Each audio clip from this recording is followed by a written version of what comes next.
taking you all the way back to 1350 BC. In our trusty time machine. Yes. Yes. Gemini. Gemini. You'd love to time travel. I know you Geminis. That's right. They're never satisfied with where they are. We like to travel, period. Yeah, period. This is about the only way I get to travel these days. Oh, girl. What with making so many tarot videos. Yes. Yes. Yes. It's all good. I'm a Gemini, by the way. She's a Gemini, and talking about me. And this is for you, Gemini, for the month of June, actually. Yeah, we're going to do a reading for you that is going to surpass all readings ever done before in the history of womankind. Yes. So we do these spontaneously in the moment. The moment happens to be back here in 1350 BC, but nonetheless, it's the same moment. There is no other moment anyway. And you may ask why we're wearing sunglasses. Well, it happens to be because of the god Aten, right behind us. That's right. And we are here celebrating Akhenaten, who was the founder of monotheism. He did away with all the other gods, previous Egyptian gods, for about 20 years. Yes. He got away with it. He got away with it for about 20 years. He and his queen, until Nefertiti, they, of course, murdered him.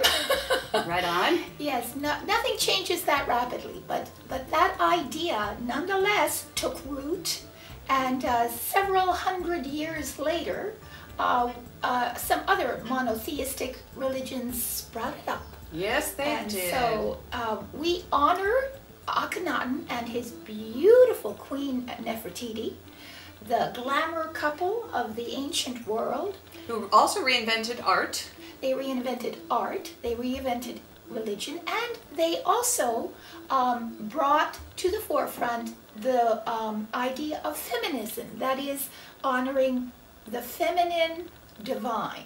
Right. He was a feminist. Yes, as seen by some of his portraiture statuary that has been unearthed, where he actually, his body, which many believe was deformed, actually is a representation of the perfect balance between the male and the female forms. So he had voluminous hips. He was portrayed with like a belly and breasts. Yes. Yes.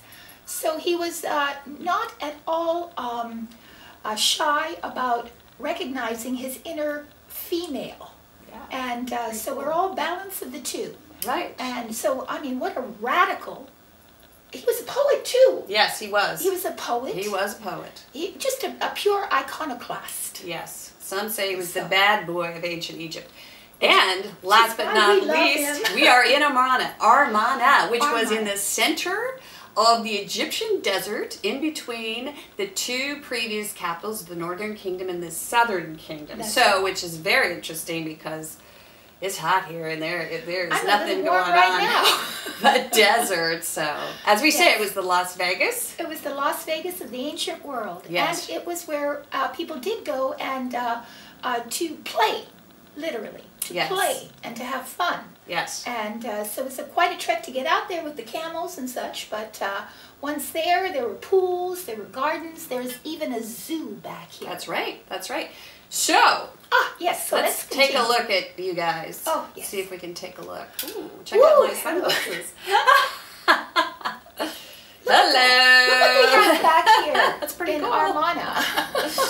All right, there you are, Gemini. Okay, so let's talk a little bit about you. Welcome to the Oracle's table for the month of June. Last month, we're going to do a little recap. Yes, last month, oh goodness, you had a King of Cups as your challenge. I thought that was very interesting. Because the King of Cups is really a good person. Yes. And this from here. It comes from the heart. So that it should be your challenge must indicate that you're a little gun shy. That you'd been perhaps hurt once or twice. Yes. And so your guard is up. And you're a sword queen. And you're a sword queen, and you don't understand coming straight from the heart. You know, you have to digest everything through the brain.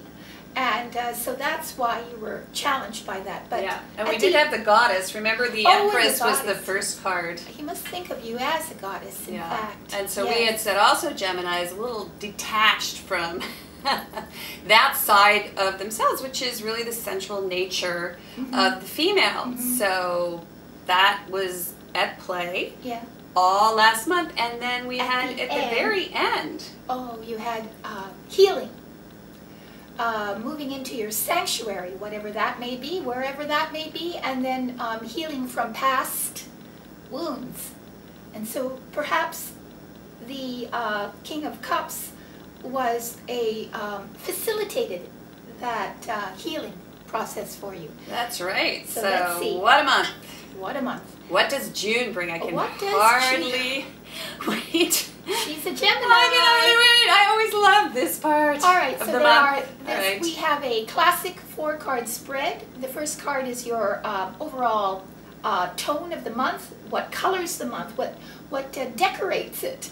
And the second one is? The second one is challenges, which I think I'm going to take these off just for a moment. It is getting quite warm here in Harmony. The second one is challenges, things you might face, things that could trip you up. The third card would be the unexpected, which we always say, forewarned. It is forearmed. That's why you come to us, right? Yes, you need warning.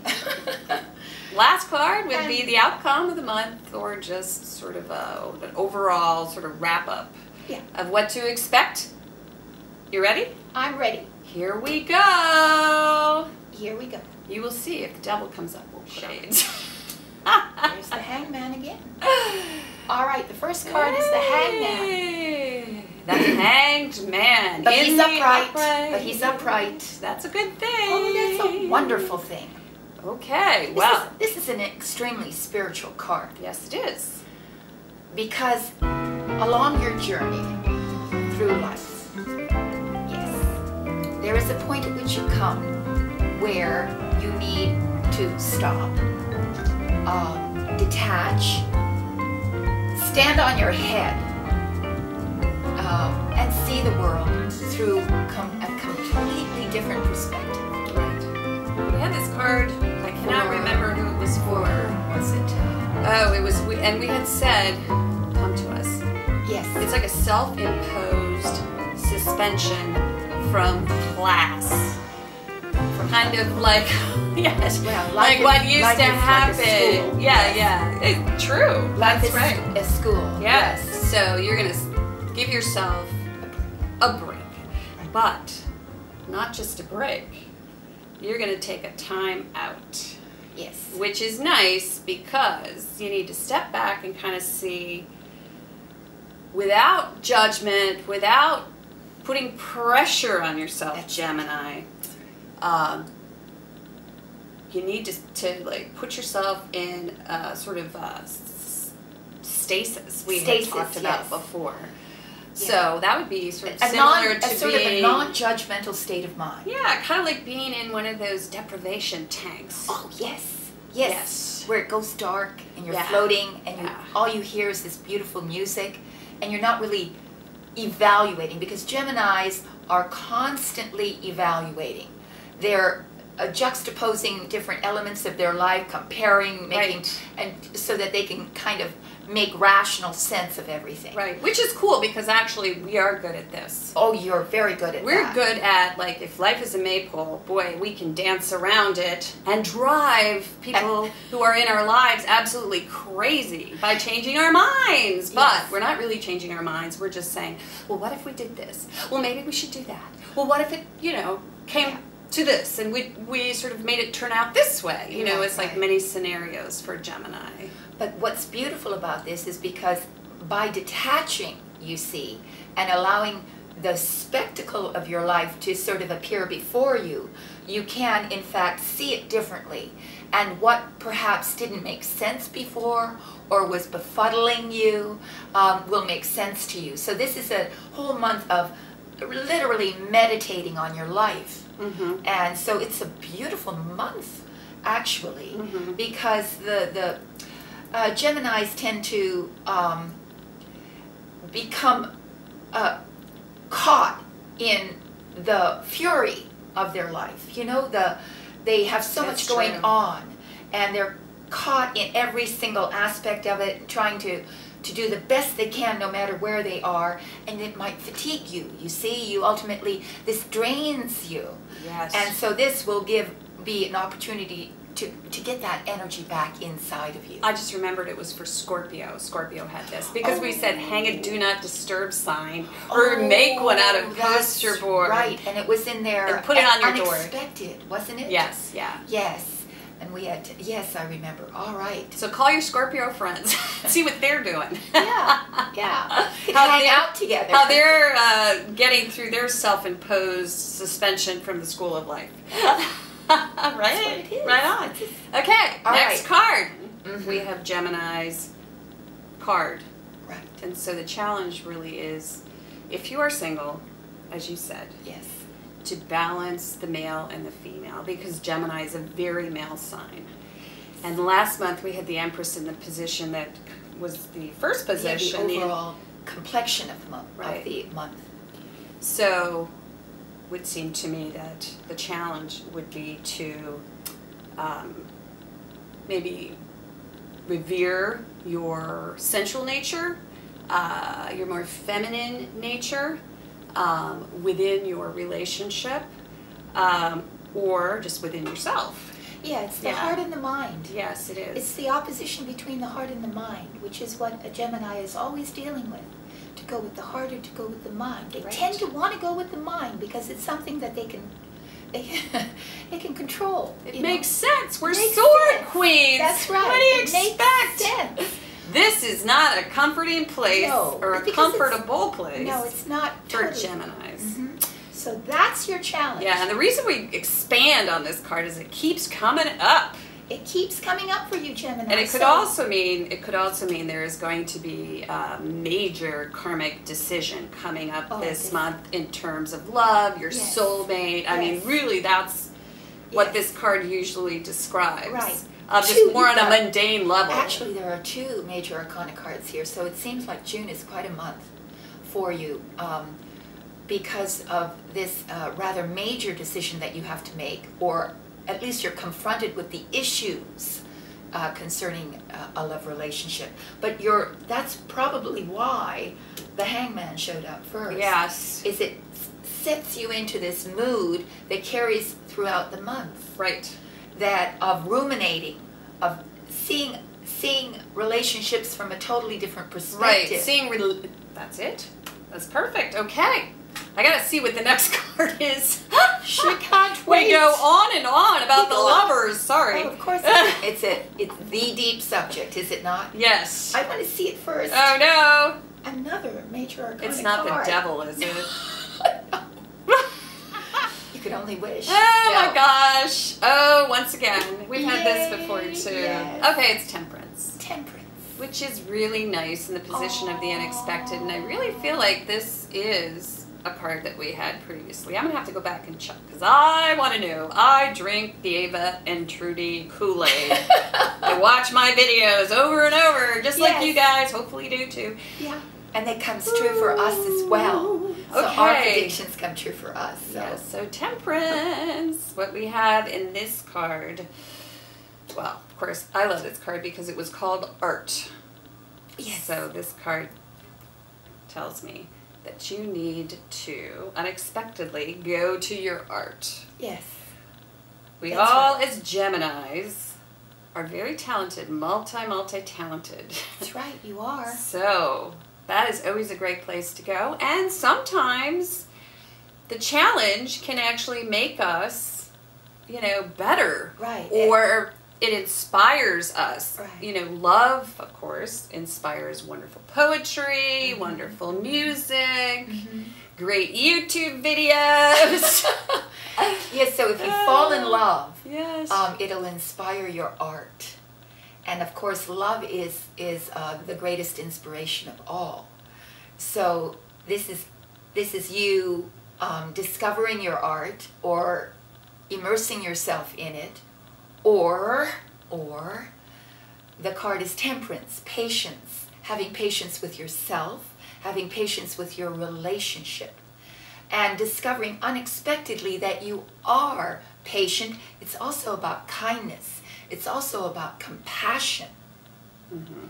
And it's also about not diving in too quickly, because yes, here we have the Hanged Man, which Spirit tells you and me, Geminis, that you need to back up a little bit and just look at this without self-imposed like gatas, right? Right, or I gotta do this. Getting caught. Yes. You know, without getting caught by the events, by the situation, by the all the powerful emotional things that it's stirring up in you. Yeah, just not chill. To get caught. Don't get caught, because unexpectedly you need to exhibit deep patience. Yes. But also kindness and, you see, compassion, because those are tremendous elements of this card. I gotta put on my glasses. I can't take this reading. There's mine. 3 major arcana cards. I can't take it. Oh God. Ah! Are you going away in June? No. Probably not. Because this would be a great vacation card. Well, end of May. Meeting somebody actually on vacation. She's trying to set me up. Perhaps. Forget it. No way. I'm a Gemini. I'm never alone. I got myself. All right. It's always 2 people in the room, even when they're alone. So I really, really think that this card, it says 2 things, which, well, these cards are like novels. That's what we always say. So yes, it would say 10 things. Yes. It's what strikes you in a reading that makes it pertinent. Yeah, but especially majors. Especially majors. Right. Yes. So these are deep onions right here. These cards, many layers. But what I see here, or kind of what comes to me, is that, love is a big decision. Okay, it's a challenge. It's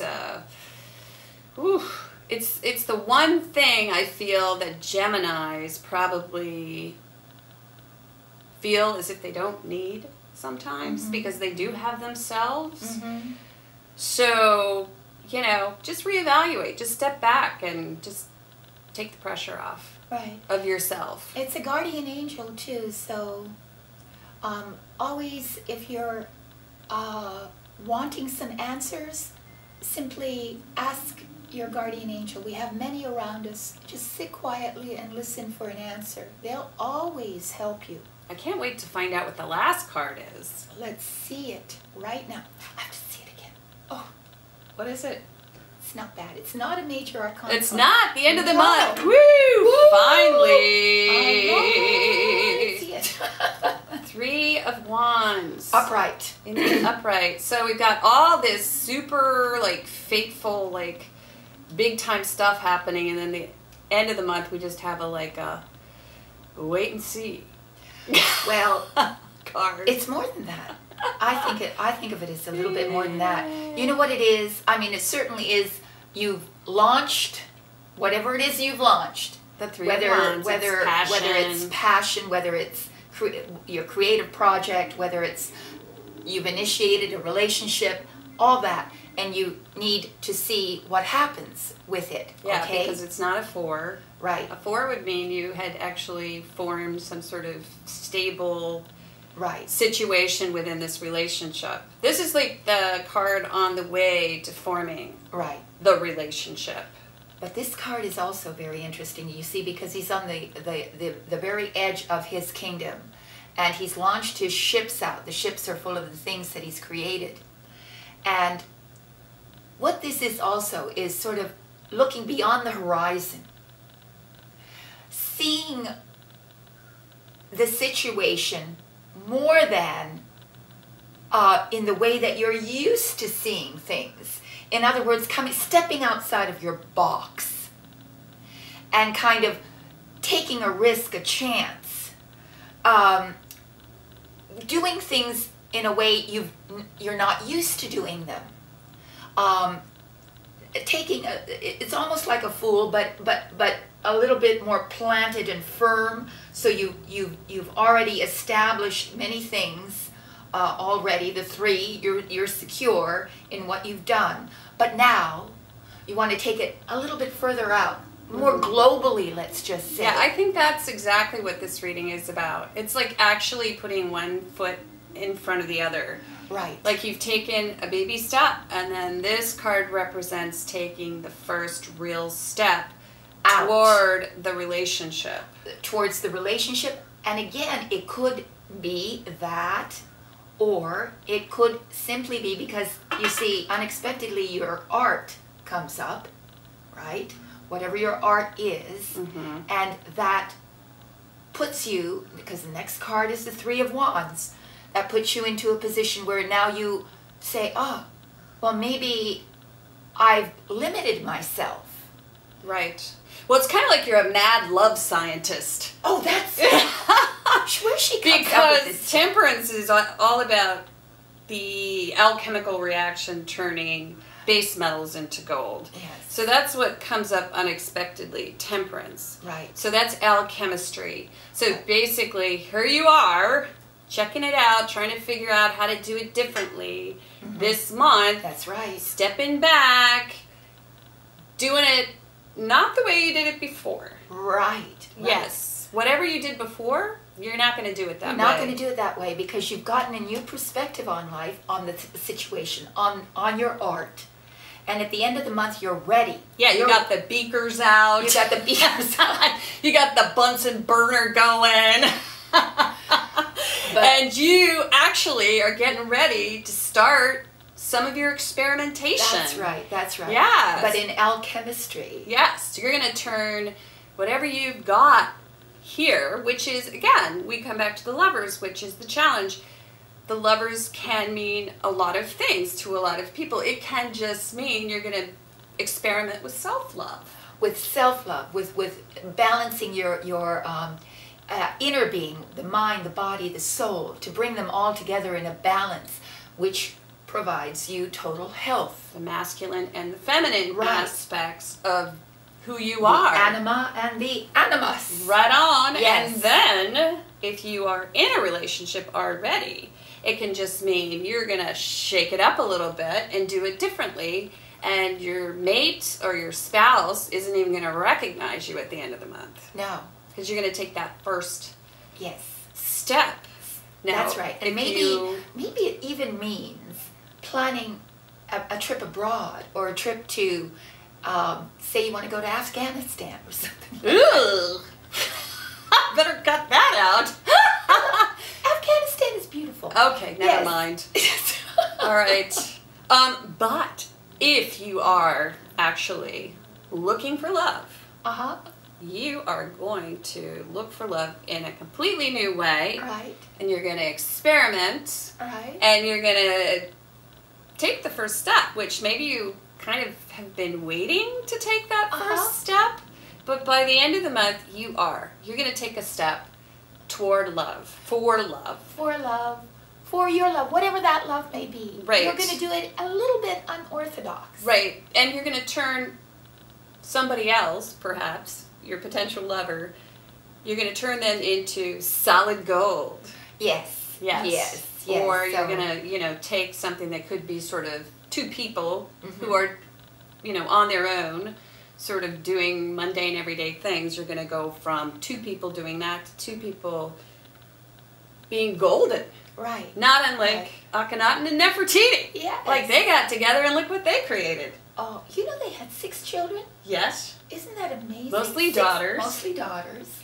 Unfortunately, there was a little bit of a plague, and so they had some tragedy. I think that kind of contributed to their eventual downfall, too. Yeah, Emotionally, me they too. fell apart. Yeah. But, So anyway, that's another story. it's a really, really wonderful month for Gemini to have Yes. a reading. Yes, King. So Gemini, Mr. or I should say Mr. and Mrs. Mad Love Scientists. Yes, you are. And so if you need a little bit more clarification and a little more edification on your particular personal situation, please come to virtualtarot.wordpress.com and peruse our menu of readings. And if there's something in there that speaks to you. Piques your interest. Piques your interest. Like a love reading. Like a love reading, which would be the deep meaning reading. Oh, okay. We don't name it that, but deep meaning. Please, we appreciate it if you would have a reading from us personally, because it helps to support these free readings, and because it also brings you closer to us and you closer to God, your higher self. Yes. So it's easy to do a reading. Yes. All you have to do, as Ava said, go to our website, virtualtarot.wordpress.com, peruse the readings, pick one, make a PayPal donation, and then send your question. If you have a burning question, yes, or any question, or your question limit. Yes, we do. To AvaTrudy@yahoo.com. That's all there is to it. Yeah, and we respond almost immediately. Right, you pop right up on our little cell phones, and there we are. We're like, yay, new person. So do it, because this is your month. You have a major Arcana month coming up in the month of June. Thanks so much. Yeah. We really appreciate it. The last thing we wanted to mention is our Pinterest page that we're really pimping this month. We're pimping Pinterest? We're pimping Pinterest. So, all right. Go to our Pinterest page. It's called Tarot Girl, and you'll see in the thumbnail there's a picture of me. It's really lovely. Like it. And then if you would, post your Pinterest page links in our comment section so we can check out what you're doing, what you're pinning, and share your pins with the tarot world. Yes. Thank God for our geek goddess right here. Right on. So thanks again for coming for the month of June. Don't forget, we've got a documentary coming up about Akhenaten and Nefertiti. Don't miss it. Don't miss it. They're very interesting. Ava narrates. I narrate, yes. So thank you again, and we'll see you next month for the month of July. Thank you for coming to our Oracle table. Bye-bye. Bye-bye. Namaste. Namaste.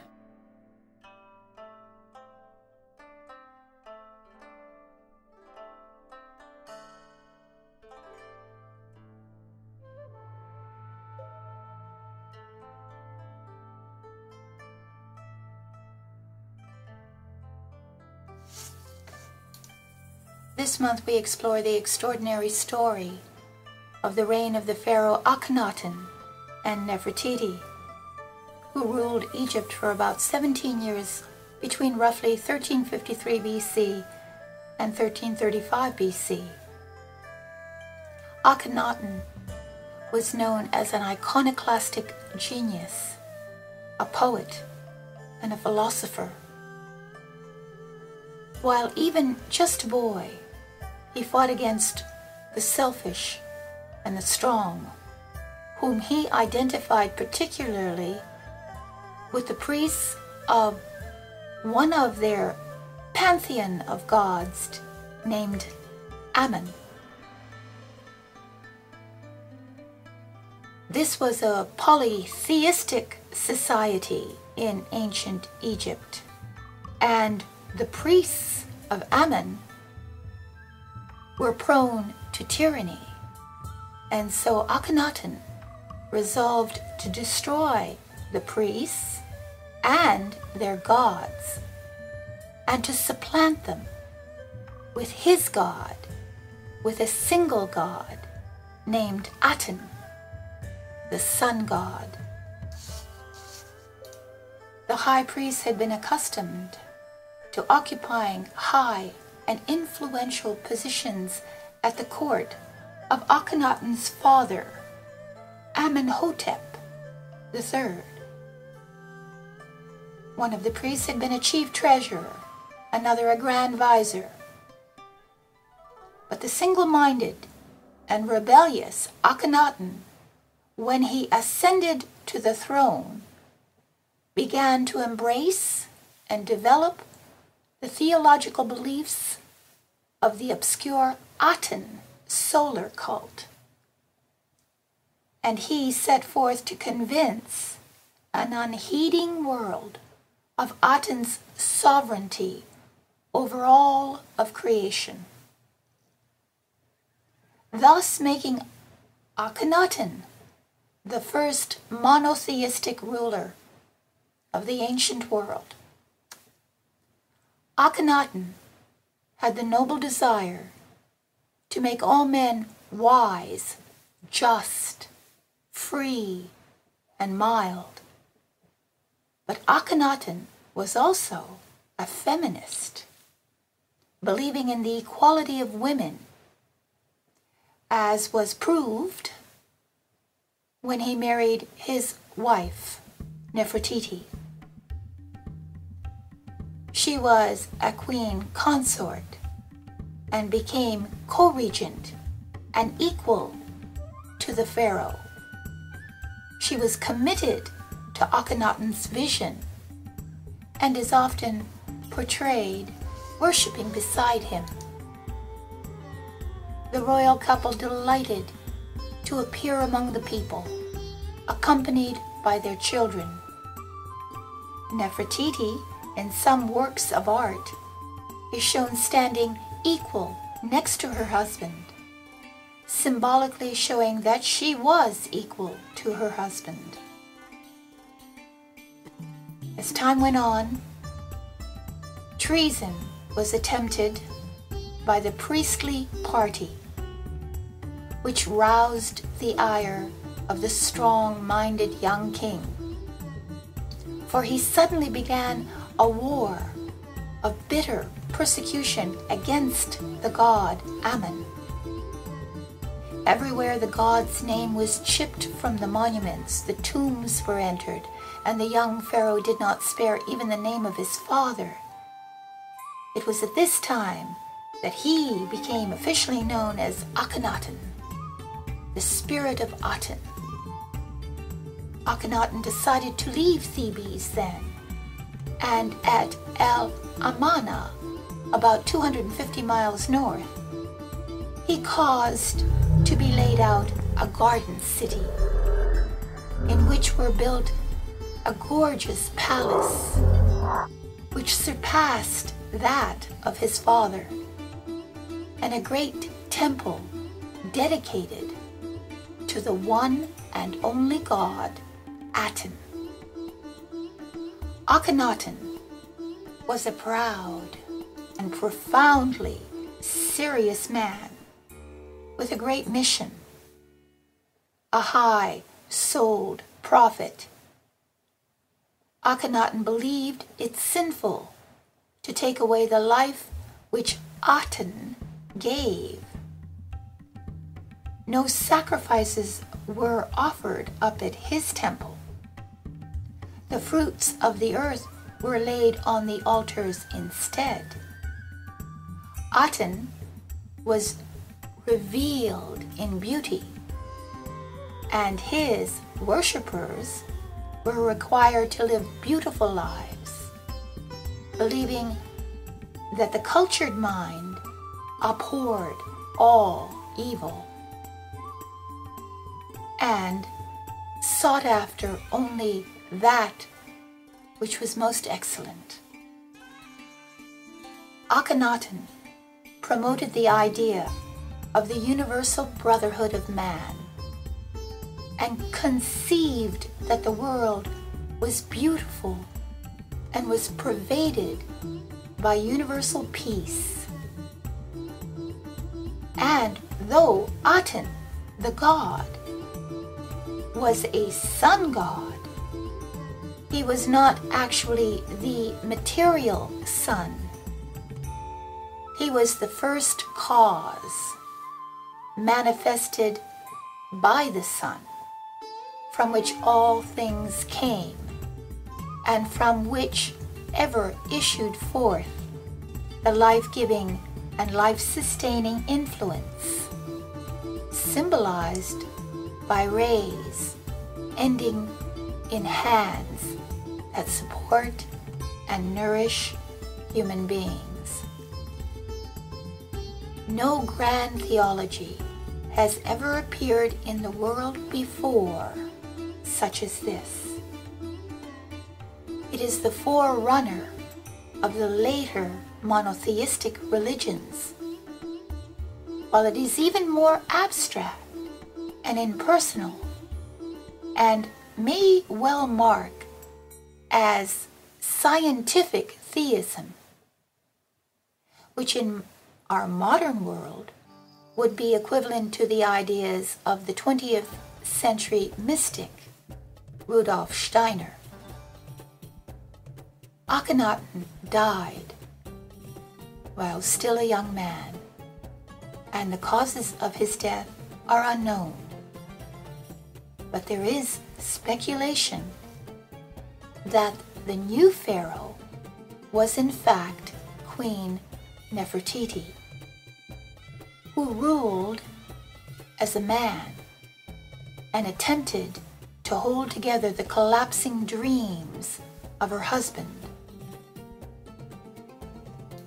Though not many women have acted as rulers in ancient Egyptian society, they have been considered to be equal among men in status as well as legal opportunities.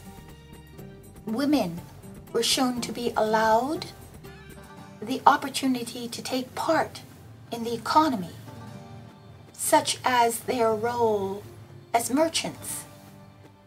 Women took part also in religious activities. They were allowed to become priestesses. It has now taken women 3,000 years to reclaim their equal social rights. And only now is the world reawakening, heralding a return to higher frequencies of love, compassion, and kindness, and to the eternal feminine divine.